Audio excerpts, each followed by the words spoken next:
Renungan Malam, God's Amazing Grace atau Kasih Karunia Allah yang Mengagumkan oleh Ellen G. White, tanggal 5 Januari 2026. Mari kita berdoa. Bapa kami yang di sorga, Allah pencipta langit dan bumi, laut beserta segala isinya.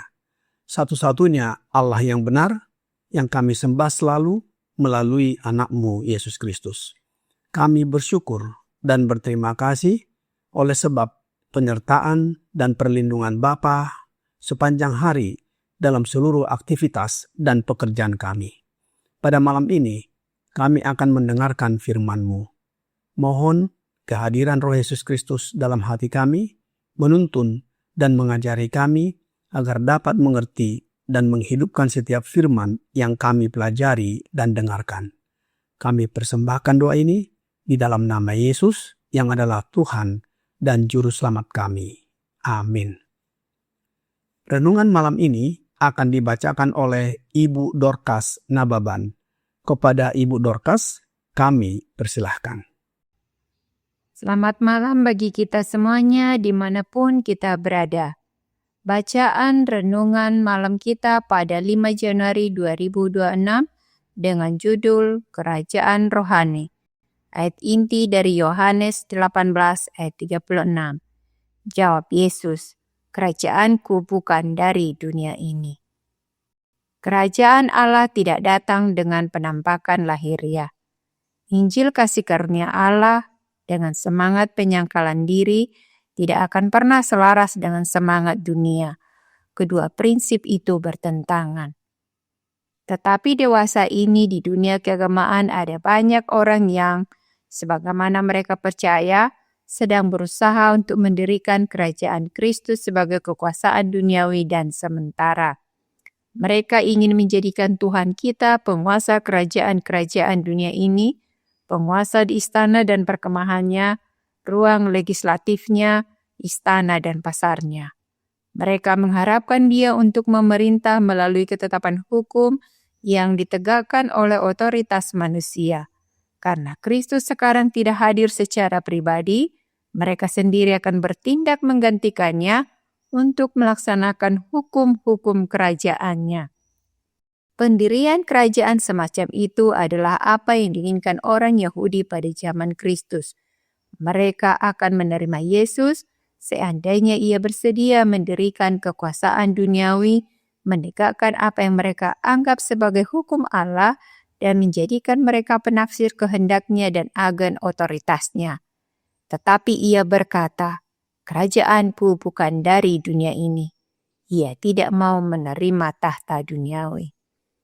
Bukan melalui keputusan pengadilan atau dewan atau majelis legislatif, bukan melalui dukungan orang-orang besar duniawi, kerajaan Kristus didirikan, tetapi melalui penanaman sifat Kristus dalam kemanusiaan, melalui pekerjaan Roh Kudus.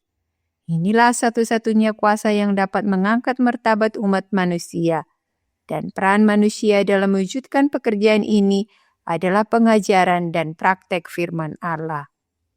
Sekarang, seperti pada zaman Kristus, pekerjaan kerajaan Allah tidak terletak pada mereka yang menuntut pengakuan dan dukungan dari penguasa duniawi dan hukum manusia, tetapi pada mereka yang memberitakan kepada orang-orang dalam namanya kebenaran rohani yang akan menghasilkan pengalaman Paulus. Aku telah disalibkan dengan Kristus, namun aku hidup, bukan lagi aku sendiri yang hidup, melainkan Kristus yang hidup di dalamku. Galatia 2 ayat 20. Demikianlah bacaan renungan malam kita. Tuhan Yesus memberkati. Terima kasih atas penata layanan Ibu Dorcas. Tuhan Yesus memberkati. Saudara-saudari dalam Yesus Kristus. Dalam renungan malam ini, kita akan mempelajari tentang kerajaan rohani atau kerajaan Allah sebagaimana diajarkan langsung oleh Yesus Kristus. Pelajaran ini penting karena sejak zaman Kristus sampai sekarang ini, banyak orang yang keliru memahami bagaimana kerajaan rohani itu bekerja. Yesus dengan tegas berkata dalam ayat inti renungan malam ini di dalam Yohanes 18 ayat 36. Jawab Yesus, "Kerajaanku bukan dari dunia ini." Yesus mengucapkan kata-kata ini di hadapan Pilatus, seorang penguasa Romawi. Pilatus mewakili sistem kekuasaan dunia, sementara Yesus mewakili kerajaan yang sama sekali berbeda. Dengan jelas, Yesus menolak anggapan bahwa ia datang untuk mendirikan kekuasaan politik. Jika kerajaannya bersifat duniawi, ia mengatakan bahwa hamba-hambanya pasti akan berperang. Tetapi kerajaan Kristus tidak ditegakkan dengan pedang, melainkan dengan kebenaran. Orang-orang Farisi bertanya, kapankah kerajaan Allah itu datang? Mereka ingin mengetahui kerajaan Allah yang didirikan Yesus. Atas pertanyaan tersebut, Yesus menjawab di dalam Lukas 17 ayat 20 dan 21. Atas pertanyaan orang-orang Farisi, apabila kerajaan Allah akan datang, Yesus menjawab, katanya, kerajaan Allah datang tanpa tanda-tanda lahiriah. Juga orang tidak dapat mengatakan, lihat, ia ada di sini atau ia ada di sana. Sebab sesungguhnya kerajaan Allah ada di antara kamu.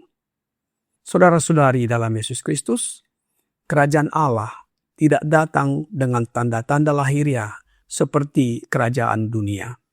Tidak ada istana, tidak ada tentara, dan tidak ada struktur politik. Yesus berkata bahwa kerajaan Allah ada di antara kamu. Kata di antara kamu dalam Alkitab versi King James disebutkan within you atau di dalam kamu. Rasul Paulus menegaskan bahwa kerajaan ini adalah soal kebenaran, damai sejahtera, dan sukacita oleh Roh Kudus. Ini menunjukkan bahwa kerajaan Allah atau kerajaan rohani bekerja di dalam hati, bukan di luar. Rasul Paulus di dalam Roma 14 ayat 17 berkata, sebab kerajaan Allah bukanlah soal makanan dan minuman, tetapi soal kebenaran, damai sejahtera, dan sukacita oleh Roh Kudus. Di sini kita melihat perbedaan yang jelas antara kerajaan dunia dan kerajaan Kristus. Kerajaan dunia mengandalkan kekuasaan, hukum, dan paksaan. Sebaliknya, kerajaan Kristus mengandalkan Roh Kudus. Tuhan berkata, bukan dengan keperkasaan dan bukan dengan kekuatan, melainkan dengan Rohku, firman Tuhan semesta alam. Zakaria 4 ayat 6. Inilah prinsip yang sering dilupakan, bahkan oleh orang-orang beragama yang tulus, tetapi salah arah. Pada zaman Yesus, umat-umatnya ingin menjadikan dia sebagai raja dunia ini. Sedangkan orang-orang Yahudi menantikan Mesias, tetapi Mesias versi mereka adalah pemimpin politik. Mereka ingin Yesus menjadi raja yang membebaskan mereka dari penjajahan Romawi. Bahkan setelah Yesus memberi makan 5.000 orang, mereka berusaha menjadikan dia raja dengan paksa. Namun Yesus menolak, karena kerajaan yang mereka inginkan bukanlah kerajaan yang ia datang untuk mendirikannya.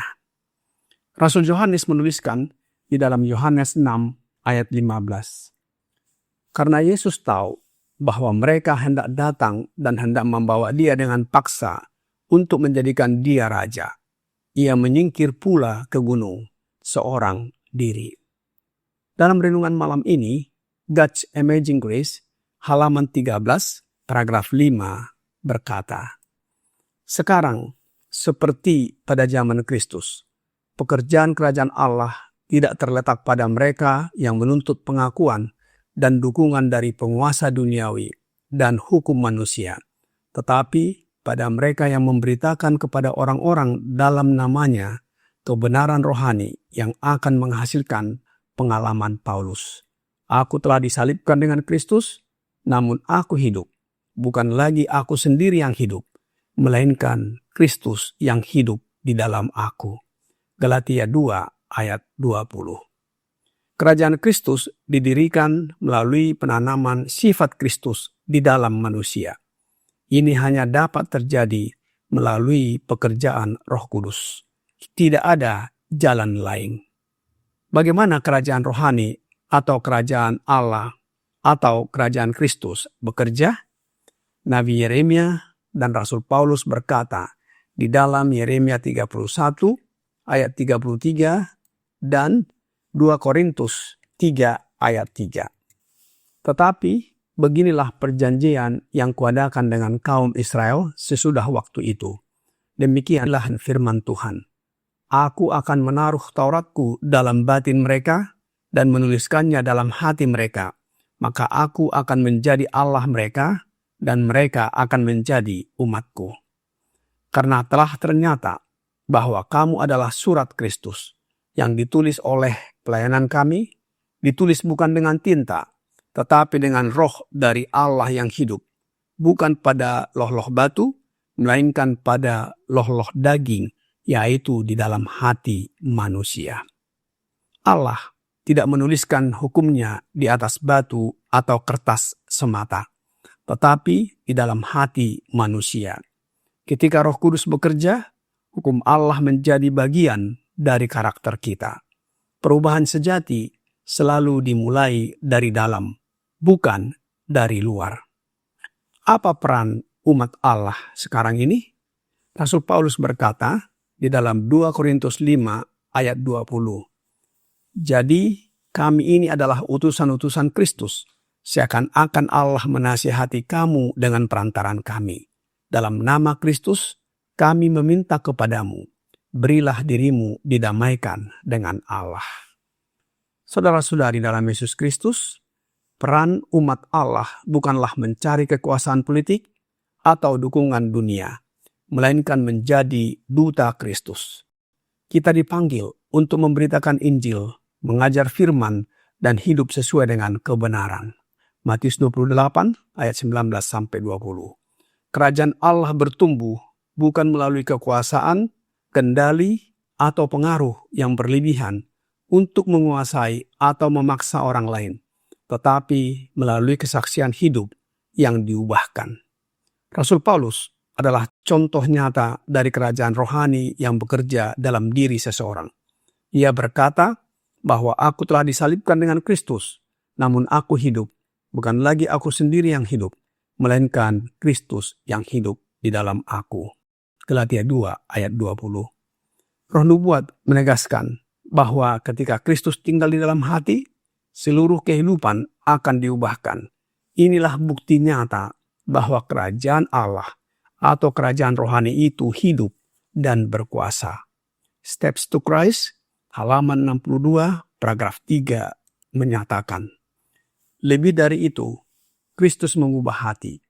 Ia tinggal di dalam hatimu melalui iman. Engkau harus mempertahankan hubungan ini dengan Kristus melalui iman dan penyerahan kehendakmu yang terus-menerus kepadanya. Dan selama engkau melakukan ini, Ia akan bekerja di dalam dirimu untuk berkehendak dan bertindak sesuai dengan kehendaknya yang baik. Maka engkau dapat berkata, namun aku hidup, tetapi bukan lagi aku sendiri yang hidup, melainkan Kristus yang hidup di dalam aku. Dan hidupku yang kuhidupi sekarang di dalam daging adalah hidup oleh iman dalam Anak Allah yang telah mengasihi aku dan menyerahkan dirinya untuk aku. Galatia 2 ayat 20. Saudara-saudari dalam Yesus Kristus, suatu saat apabila mereka, yaitu penguasa-penguasa dan raja-raja, menyerahkan kita karena mengabarkan Injil, janganlah khawatir akan bagaimana dan akan apa yang harus kita katakan, karena semuanya itu akan dikaruniakan kepada kita pada saat itu juga. Matius 10 ayat 19. Maka Yesus berkata, bukan kamu yang berbicara, melainkan roh Bapamu yang berbicara di dalam kamu. Matius 10 ayat 20. Dengan Kristus yang bekerja di dalam kita akan menyatakan roh yang sama dan melakukan perbuatan baik yang sama, perbuatan kebenaran dan penurutan. Jadi, kita tidak mempunyai apapun dalam diri kita sendiri yang dapat dibanggakan. Kita tidak mempunyai dasar untuk meninggikan diri. Satu-satunya dasar harapan kita adalah kebenaran Kristus yang diperhitungkan kepada kita dan kebenaran yang dikerjakan oleh Roh-Nya yang bekerja di dalam dan melalui kita. Kiranya renungan malam ini membawa pembaharuan bagi kita. Tuhan Yesus memberkati. Mari kita berdoa. Bapa kami yang di sorga, terima kasih atas firman yang sudah kami dengarkan malam ini. Satu pelajaran yang menguatkan bahwa kerajaan Allah atau kerajaan rohani bersemayam dalam hati kami melalui kehadiran Roh Yesus Kristus yang kami terima dalam hati oleh iman. Oleh sebab itu ya Bapa, mohon karuniakan Roh Yesus Kristus dalam hati kami sehingga kami dapat menuruti hukum-hukum-Mu dan melakukan kehendak-Mu. Hidup kami disucikan dari hari ke hari dan dilayakkan untuk bertemu dengan Yesus pada kedatangannya yang kedua kali. Banyak dosa dan pelanggaran yang kami lakukan ya Bapa. Mohon ampuni kami. Kami persembahkan doa ini hanya melalui Yesus Kristus yang adalah Tuhan dan Juru Selamat kami. Amin.